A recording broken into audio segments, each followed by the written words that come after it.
kaze mu gihe c'impemburo.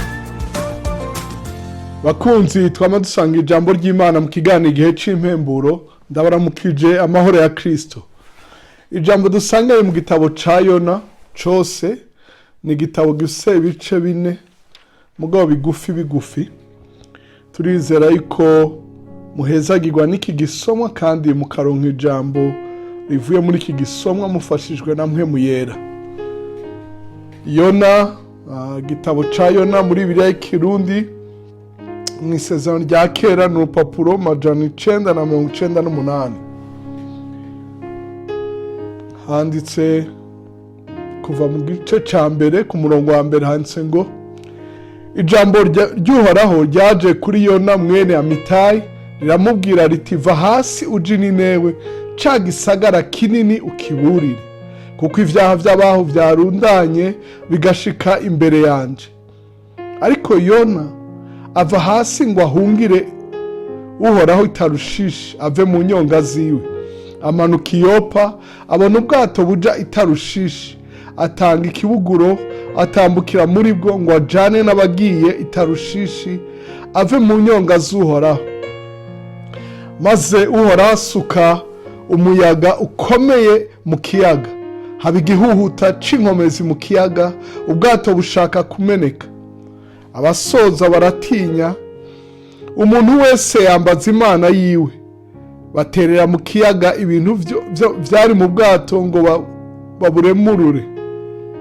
Ariko Yona we yari yamanutse mu gafuruka ko mu bwato gahera epfo, yigaramiye yisinziriye.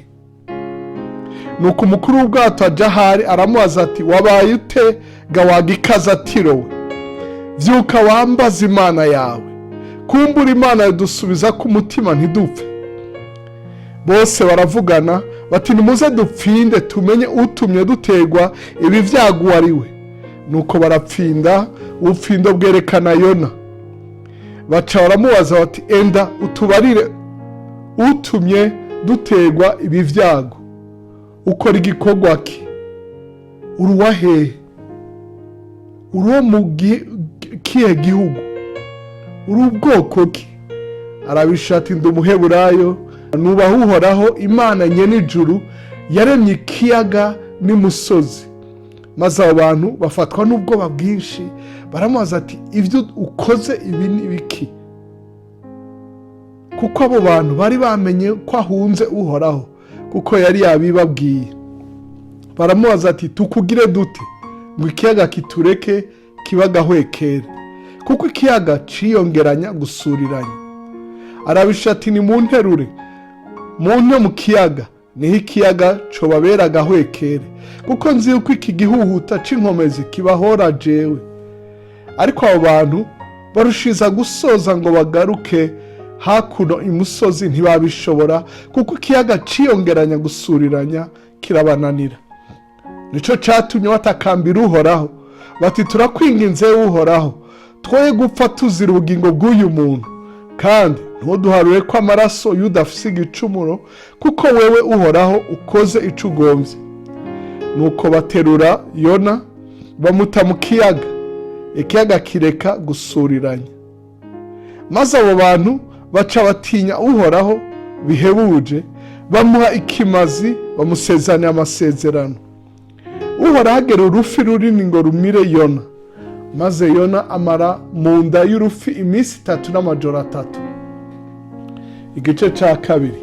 Maze Yona asengera Uhoraho Imana yiwe mu nda y'urufi, kandi ati natakambiye Uhoraho kubw'ivyago nagize, aranyishura. Nambaje ndi mu nda y'ikuzimu wumva ijwi ryanje, kuko wantereye ibwina muri nyina mu kiyaga, umwuzure wantaye hagati, imipfuda yawe yose n'imikuba yawe yose byarandengeye.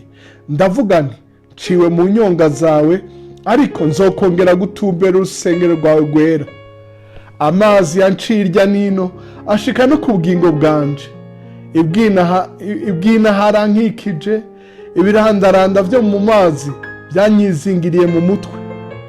Ndamanuka nja mu mizi y'umusozi, isi n'ibihindizo vyayo byanyugaranye ibihe bidashira. Ariko Uhoraho Mana yanje wakuye ubugingo bwanje muri rwago. Aho umutima wanje wiheburira muri jewe, nibutse Uhoraho.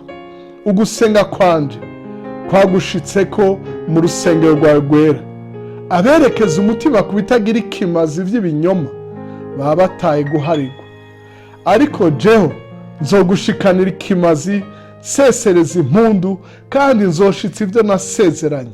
Agakiza kava k'Uhoraho. Maze Uhoraho abarira urwo rufi rudahwa Yona imusozi. Igice ca gatatu. Maze ijambo ry'Uhoraho rija kuri Yona ubugira kabiri, riramubaza riti, va hasi uje i Ninewe, ca gisagara kinini, ukiburire imburi nzokubwira. Nuko Yona ava hasi aja i Ninewe nk'uko ijambo ry'Uhoraho rivuze. Kandi Ninewe cari gisagara kinini c'agahebuza, kugikikuza rw'urugendo rw'iminsi 3.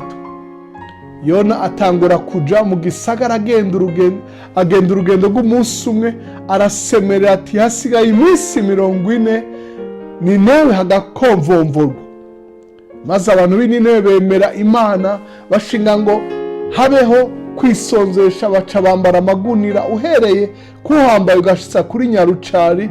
Hanyuma y'abandi inkuru zishika ku mwami w'i Ninewe, ahaguruka ku ntebe yiwe, yiyambura imyambaro yiwe, yambara igunira, yicara mu munyota. Agera ko bamamaza i Ninewe icagezwe ciwe n'ic'abaganwa biwe, ngo ntihagire umuntu agira ico atamira, n'ibitunzwe nuko vy'amasho n'imikuku ntihagire ico birya canke amazi binywa. Ariko abantu nibambara amagunira n'ibitunzwe babiyapfuke, baheze bambaza Imana bakobeje, kandi bahindukire umuntu wese areke inzira yiwe mbi, bareke n'umuryano uri muri bo. Ntawe ubizi, kumbura Imana yohindukira ikigarura, ikareka uburake bwayo bw'inkazi ntiduhone. Maze Imana ibona ibikorwa vyabo, ingene bahindukiye bakareka inzira yabo mbi. Nuko Imana irigarura ngo ntibateze ibyago yari yabagereye, ntiyabibateza. Igice ca kane cyo ca nyuma. Ariko ivyo bishavuza Yona cane, araraka asenga Uhoraho ati, mbega Uhoraho, sico navuze nkiri mu gihugu cacu? Nico catuma nshoka mpungira i Tarushishi, kuko namenye kuri Imana y'inyabuntu, yuzuye imbabazi, iteba kuraka, igira ikigongwe cinshi, kandi yigarura ngo ntizane ikibi. None rero Uhoraho ndakwinginze, pfuma unyica, kuko gupfa kundutiye kubaho. Uhoraho aramubaza ati, mbega kuratse utyo ugize neza? Nuko Yona ava muri ico gisagara, yicara ku ruhande rwaco rw'iburasirazuba, aba ariho aca agasago, yicara muriko mu gatutu, yiteze kuraba amaherezo yacu. Maze Uhoraho ameze ikibonobono, gitagarara hejuru y'aho Yona ari, kugira ngo kimubere igitutu ku mutwe, kimworohereze amagorwa yarimwo. Maze Yona agira umunezero mwinshi ku bw'ico kibonobono. Ariko Imana igera igikogoshi ngo kirye ico kibonobono, buca cakabiranye. Maze izuba rirashe, Imana igera umuyaga w'indugumba ngo uve iburasirazuba. Izuba rinaga Yona mu mutwe, bituma ahinduka urusogosogo, yisabira gupfa, ati gupfa vyondutira kubaho. Maze Imana ibaza Yona iti, mbega kurakijwe utyo n'ico kibonobono, ugize neza? Arayisha ati, ngize neza kugira uburake, mbere bwonyica. Uhoraho aramubaza ati, kugira ikibabarwe ico kibonobono utakoreye kandi utamejeje, cameze ijoro rimwe kurindi kikuma? None je sinari nkwiye kugirira ikibabarwe Ninewe, ico gisagara kinini kirimwo abantu 120,000 basaga, batazi gutandukanya ukuryo n'ukumoso, hakabamwo n'ibitunzwe vyinshi. Aha niho igisomo kigarukire igitabo ca Yona. Mukundwa watwumvirije, nkwifurije kuvuga nka Yona, atari kuhoraho Mana yanjye wakuye ubugingo bwanje muri rwa rwobo. Kandi muri uyu mwaka wo kuzuka nkwifurije ko icamizi byawe cyose kibidahwa imusozi, kibidahwa ahabona, icakumize kikudahwe, ubandanye urugendo ukore co wahamagariwe, kuko wihanye, kuko uhisemo guhinduka. Imana iguhezagire wowe n'abawe. Urakoze kudutega yombi.